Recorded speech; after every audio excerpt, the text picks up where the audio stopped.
Hi, today I want to talk about the topic of inner power. We are living at a time of great prosperity throughout the world, even though it might be hard to believe when there appears to be so much suffering everywhere. But still, compared to any previous era, we are more technologically developed, have a higher income, fewer working hours, better working hours, and overall a better quality of life than in any previous era in the history of humanity. But yet, for all of our technological advances and our improved financial status, a great many people do not feel substantially empowered when compared to their forebears. Indeed, many people feel that their parents and grandparents had a greater level of self empowerment than themselves. So, why is it that material wealth does not bring about personal empowerment or happiness, and what to do about it? How do we unleash our inner power? The key to understanding inner power is to start by looking at what constitutes inner power. Why is it that one person has inner power and another person does not? What we have to understand about inner power is that a human being possesses both external and internal identities. On a simple level, we have an inner self and an outer self. Simply put, when the inner self is at odds with the outer self, the individual will feel weak and disempowered. We tend to think of someone being disempowered when they have no money or are disadvantaged in some way.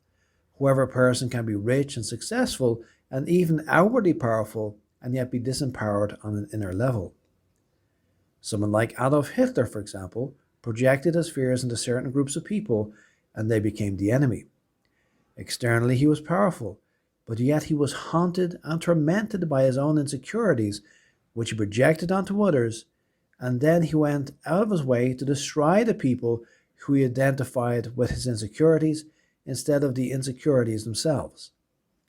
So you may very well be successful or even a powerful person in your outer life, but so long as you feel held back and tormented, you are not a person who is unleashing their inner power. If you want to unleash your inner power, then it is necessary to have some degree of congruence between your inner and outer identities. Let's take a look at these three diagrams. In the first diagram, we see the two circles, the inner and outer, hardly touching at all. This means there's a huge gap between how we are in the world and how we are inside. More than likely, a person in this situation will be incapable of channeling enough resources necessary to be an outer life success. But even if they manage to do so, they'll be horribly unhappy on the inside. Non-successful examples include the person who hates their job and their job sucks anyway.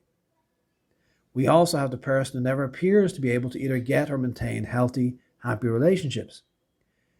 On the other side of the coin, we see people who have successful lives, but they hate their work. The business person who makes money, but who drinks to make up for their dislike of their job. Also the man or woman who appears to have an ideal life, and yet there's a huge disconnect between who they are and how they are in the world, and consequently they feel unhappy about their various relationships in life. The second diagram shows some degree of improvement, whereby there is a union between the inner and outer self. There is some overlapping between the inner and outer self, and we can call this congruence. What this means is that in every aspect of a person's outer life, to some degree, some aspect of their inner life is also being expressed. The final diagram shows an ideal state where the inner self is not only within the outer self, but also takes up most of the outer self. In this situation, there's very little difference between the inner self and the outer self. Here, work is their play, and their play is their work. And their inner self is so prescient that in every activity and expression of their life, the deepest inner needs and identity traits are being effectively expressed. As a consequence of this, not only is the person happy and content, but also they are led by their inner daemon. Daemon is not to be confused with the word demon. Daemon, D-A-E-M-O-N, is a power within which directs a person towards the fulfillment of their destiny. Another word for this power or entity of this being who is there to help us is the holy guardian angel. This being or power is there to help us not only find our way, but also to channel through higher levels of self-expression, which is sometimes labeled as being the expression of God within our lives. In this situation, we become highly intuitive when we start to see signs and symbols and omens everywhere, directing us towards fulfilling our destiny here on earth. The word disempowerment is the polar opposite of empowerment. But when we really think about it, life here on earth plane is either empowering or disempowering. Every decision we make, every act we perform, either empowers or disempowers ourselves and others, and there's no getting away from it. If we want to unleash our inner power, then it cannot simply be a case of becoming a badass and living our passions while not giving a toss about anyone else.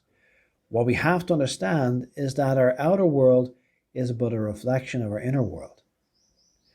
Regardless of how wealthy you might be, famous or influential you are, if you are disempowered on the inside, then this disempowerment will project itself onto the world around you, and wherever you go and whatever you do, you'll only find lack and disempowerment, as your disempowerment will follow you around. There is no running away from our insecurities. The only way we can truly live out our passion and forge this passion into power is by truly empowering our inner self. This self-empowerment, whereby we learn to value and appreciate our true essence, will in turn result in us projecting a worldview which is based upon this sense of respect and appreciation.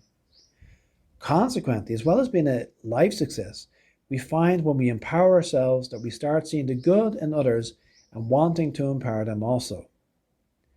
Simply having high position in society, wealth and power on their own are meaningless.